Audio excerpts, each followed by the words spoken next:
కాకినాడ జిల్లా శంఖవరం మండలం పెదమల్లాపురం గ్రామంలో ప్రత్తిపాడు న్యాయ సేవాధికార సంస్థ ఆధ్వర్యంలో న్యాయ అవగాహన సదస్సు ఘనంగా నిర్వహించారు.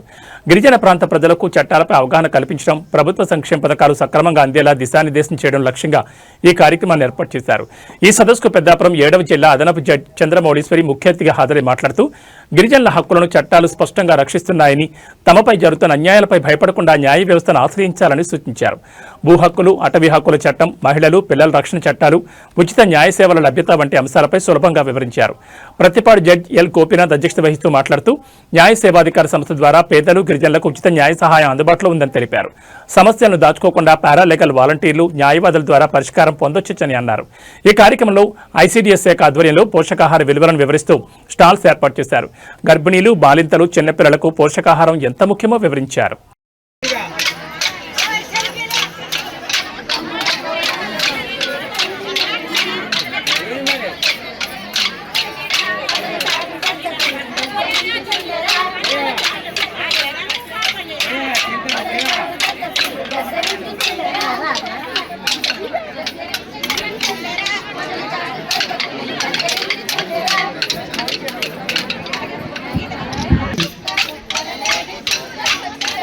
బంగారు యాలేడి బర్ణశాలల్లో,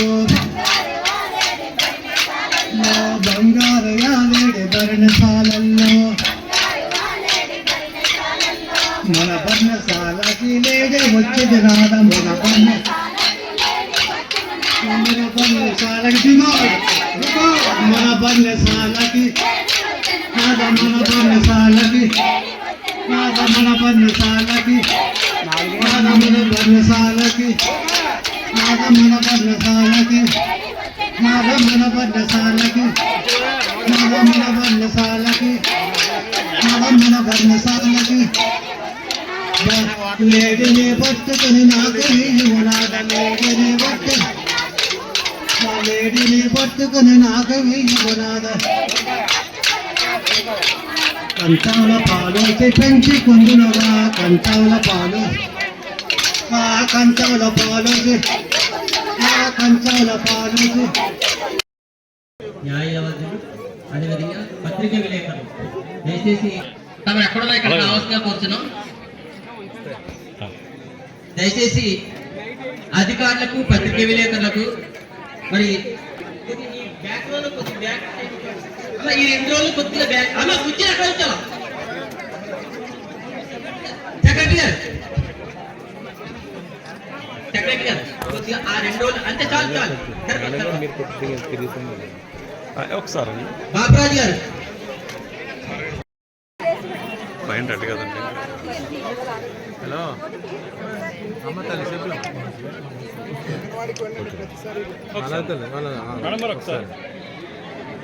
అలా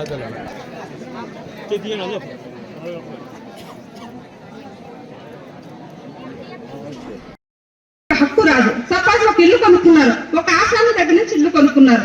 సరిగ్గా ఆ ఆసామి ఎవరైతే హక్కుదారున్నో అతని దగ్గర నుంచి కొనుక్కున్నారు, అది బాగానే ఉంది. స్టాంప్ పేపర్ మీద రాస్తున్నారు, అది బాగానే ఉంది. రిజిస్ట్రేషన్ చేస్తున్నారు, అది బాగానే ఉంది. అక్కడితో వదిలేస్తారు. ఏం చేస్తారు?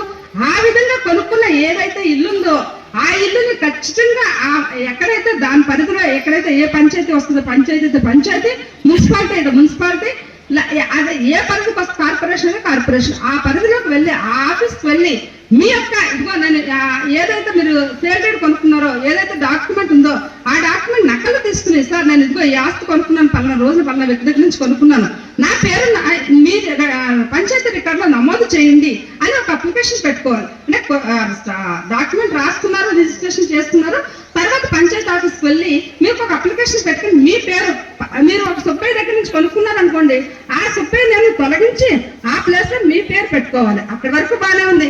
అంటే మ్యూటేషన్ జరిగింది, మీ పేరు మార్పించుకున్నారు, అక్కడితో వదిలేస్తారు చాలా మంది. అలా చేయకూడదు.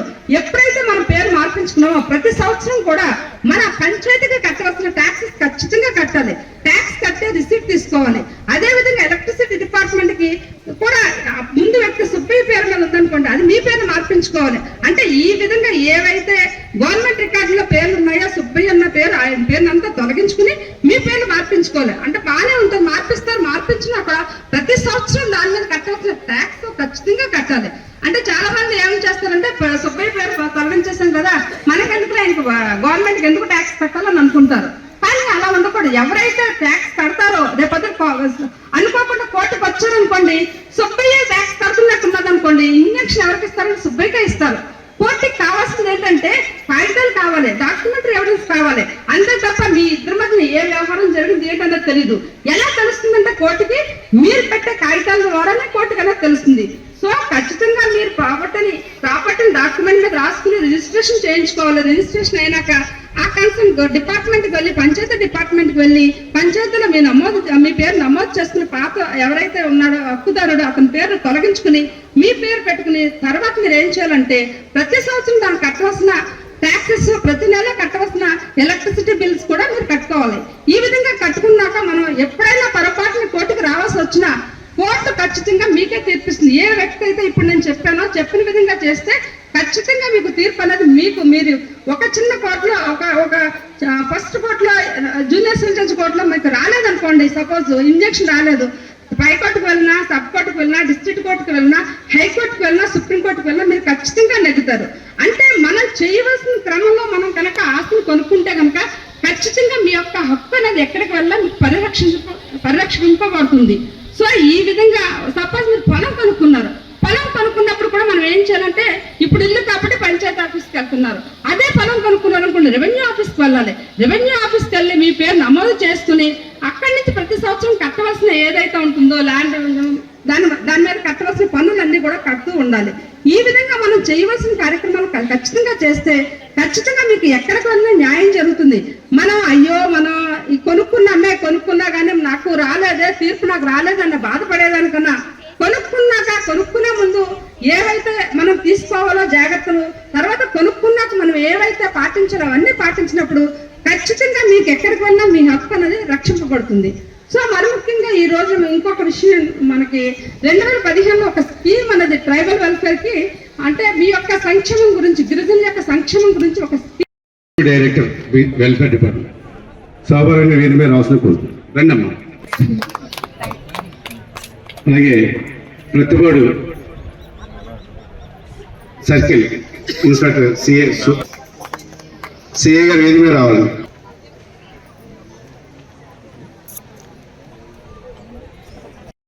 ఆర్గానిక్ ఫుడ్ యొక్క విలువ తెలియజేస్తూ ఇక్కడ ఈ గ్రామంలోనే ఎలాంటి ఫుడ్ తయారు చేస్తున్నామని వారి యొక్క ఒక ఎగ్జిబిషన్ పెట్టడం అనేది జరిగింది.